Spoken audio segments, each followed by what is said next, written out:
La journée mondiale de l'eau, célébrée ici au musée de l'eau du Burkina ce mercredi 22 mars 2023. Cette journée, instaurée depuis 1993 par les Nations Unies, célèbre l'eau et sensibilise à la situation des 2,2 milliards de personnes dans le monde qui vivent sans accès à l'eau potable. Comme chaque année, c'est une célébration des grands jours qui est accordée à cette journée ici au musée de l'eau. Des chants, des discours, des contes, bref, tout est mis en œuvre pour magnifier la ressource eau. Alors, la journée mondiale de l'eau, c'était devenu un rituel au niveau du Burkina et du musée de l'eau. Chaque année, nous la fêtons pour qu'à l'unisson, on se retrouve avec le maximum d'invités, de participants, pour parler de la question de l'eau, pour réfléchir sur l'eau, pour faire prendre conscience sur les valeurs et les vertus de l'eau, pour que, je le disais tantôt, les jeunes générations comprennent mieux la ressource. Parce que l'eau est tellement chose importante que nous avons tendance à la banaliser. Il n'est pas rare de voir beaucoup de gens qui considèrent plus de valeur à l'or, qui accordent plus de valeur à l'or qu'à l'eau. Mais l'eau, c'est vraiment la chose la plus importante. Et c'est ça qu'il faut comprendre. L'or a une valeur marchande, mais l'eau n'a pas de valeur. Les participants à cette célébration ont eu droit à une visite guidée pour découvrir le patrimoine matériel et immatériel du musée de l'eau. Les visiteurs ont pu toucher du doigt les réalités de la femme africaine en matière d'accès à l'eau potable. Le musée de l'eau est là pour combler un vide culturel, sociologique, anthropologique,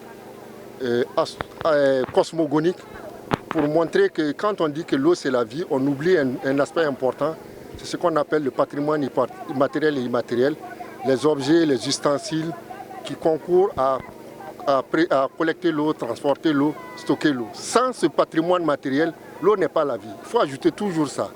Il y a le patrimoine immatériel, tous les chants, les récits, les contes, les mythes, les proverbes sur l'eau. Il faut les ajouter sur ce patrimoine immatériel pour faire de l'eau une vie. L'ambition du fondateur du musée de l'eau est de faire de ce musée le musée mondial de l'eau.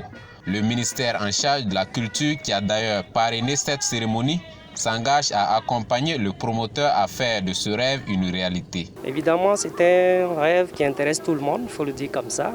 Donc le ministère de la Culture fera également tout ce qu'il est en tout cas dans ses possibilités pour pouvoir accompagner le promoteur, pour que nous puissions ensemble vivre ce rêve-là un de ces jours. Donc c'est d'accompagner le promoteur dans cette initiative qui est belle et qui permet également aux générations d'avoir en tout cas une idée sur ce qu'on pourrait appeler le patrimoine de l'eau.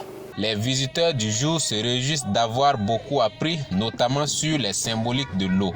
L'eau, symbole de réconciliation et de délivrance et bien d'autres. L'eau est un symbole de délivrance et de réconciliation. Parce que dans nos valeurs traditionnelles, quand il y a une difficulté et qu'on a trouvé solution, c'est avec l'eau qu'on remercie les ancêtres avant de se lever. Voilà, et l'eau, quand vous voyagez par exemple, vous voyez comment je suis en train de transpirer. Si je gagne tout de suite de l'eau, je vais me rafraîchir. Donc je suis délivrée de ce manque-là. Donc c'est vraiment un symbole de délivrance et nous travaillerons toujours à ce que la denrée eau soit préservée, la denrée eau soit vraiment disponible pour les autres parce que c'est un enjeu très très important. La journée mondiale de l'eau a été célébrée cette année sous le thème « Accélérer le changement pour résoudre la crise mondiale de l'eau et de l'assainissement ».